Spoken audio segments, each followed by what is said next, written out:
Climate change is the global issue concerned by the international community and has a far-reaching impact on the water resources system, ecosystem, and society and economy. As a developing country and at the important stage of building in an all-round way the well-being of society, China faces the growing challenges to secure its water resources due to the climate change. To address the climate change issue, the impact brought by climate change on water resources system must be taken into full consideration in managing water resources. At the same time, the strategy on climate change adaptations should be formulated earlier based on the laws of nature and reality of the country so as to minimize the negative impact of the climate change, secure China's water resources, and enable the sustainable economic development with the sustainable utilization of water resources.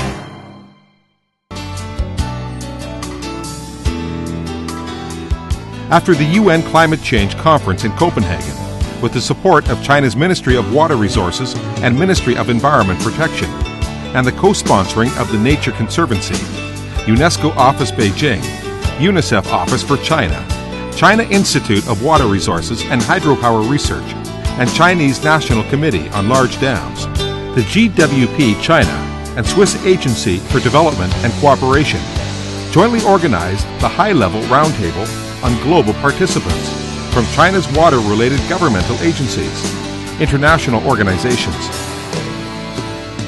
scientific research institutions, universities, corporations, and NGOs. The meeting was chaired by Mr. Wang Shuqiang, Chair of GWP China.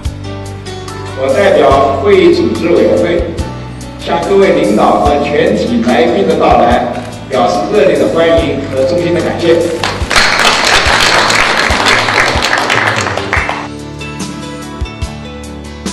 Madam Zheng Meiying, Vice Chairperson of China People's Political Consultative Conference, addressing the opening session, points out that climate change and water security are the global challenging issues for which we need to work together in the same way as dealing with the financial crisis.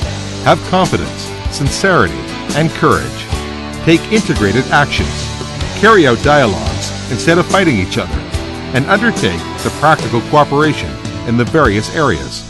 She stresses that the ways of building the ecological civilization, of which human and nature coexist harmoniously, should be explored.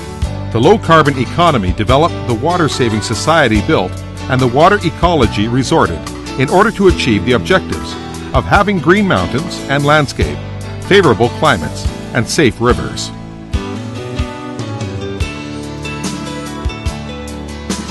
Mr. Chen Lei, Minister of Water Resources, has made a keynote speech entitled Actively Adapt to Global Climate Change and Strive to Ensure China's Water Security, and stressed that actively adapting to the global climate change and ensuring China's water security is a significant strategic issue for China, which should be highly emphasized and tackled with concerted efforts in the process of modernization. And the capacity of adapting to climate change and controlling floods and droughts should be comprehensively strengthened so as to achieve the sustainable economic and social development with the sustainable utilization of water resources. Mr. Liu Yanhua, consultant to the State Council and former Vice Minister of Science and Technology, making a presentation entitled Operations and Challenges for Green Economy after Copenhagen Conference, has pointed out that the climate change has been changed from a technical issue to one of the international politics and economy.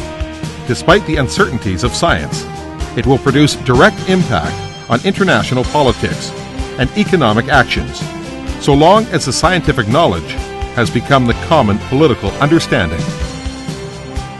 Mr. Wan Bentai, Chief Engineer, Ministry of Environment Protection, giving a keynote speech entitled Control Water Pollution and Secure Safe Drinking Water, has pointed out that in the next 5 to 10 years, it is the period of strategic opportunity for economic and social development, and a key period for building the well-being society as well. And by 2015, the main water pollutants discharge will be basically controlled, hydroecology further improved, and safe water environment ensured. Mr. Edward Clarence Smith, Chair of UN Theme Group in China on Climate Change and Environment, and UNIDO Resident Representative in China, Mr. David McLaughlin, Deputy Resident Representative of UNICEF Office for China, Mr. Walter Meyer, Counselor of Switzerland Embassy to China, and Mr. Khalid Motadula, Senior Advisor of GWP, have delivered speeches to the opening session. Mr. Tai Yongzhong, Senior Climate Change Specialist of ADB, Professor Gao Jiani, Team Leader of MWR UNICEF Climate Change and its impact on groundwater program, and academicians Wang Hao, Xu Xiangde, and Zhang Zhenyun have also given excellent presentations, stressing the importance on humans, the people's livelihood, water security, and climate change adaptation from the science, environment protection, and economic and social development point of views.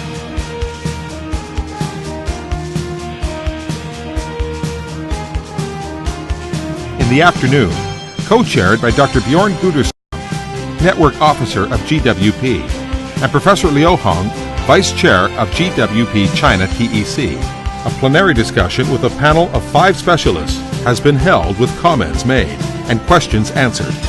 It is summarized after discussion that, among others, water quality and protection of ecosystem become even more important, and more attention should also be paid to rural areas' water security and building of water-saving society.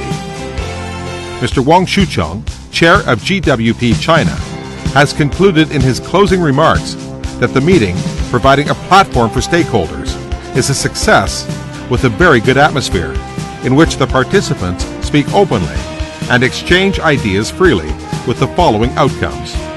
Has made it clear that water security is an important area of climate change adaptation. Has expressed the strong wishes in strengthening exchanges and cooperation on promoting climate change adaptation and water security. Has strengthened the common understanding and cooperation, and has raised the public awareness on climate change adaptation and water security. After the meeting, the detailed reports are made by the media. The Secretariat of GWP China has been in preparing the proceedings, etc., for further summarizing the outcomes and sending to the relevant governmental agencies and decision makers. The HLRT is a mechanism created by GWP China and a platform for dialogues, exchanges, and cooperation between sectors and institutions. Up to date, there are 7 HLRTs held, focused on the major and hot issues of water resources management, resulting with a good social effect.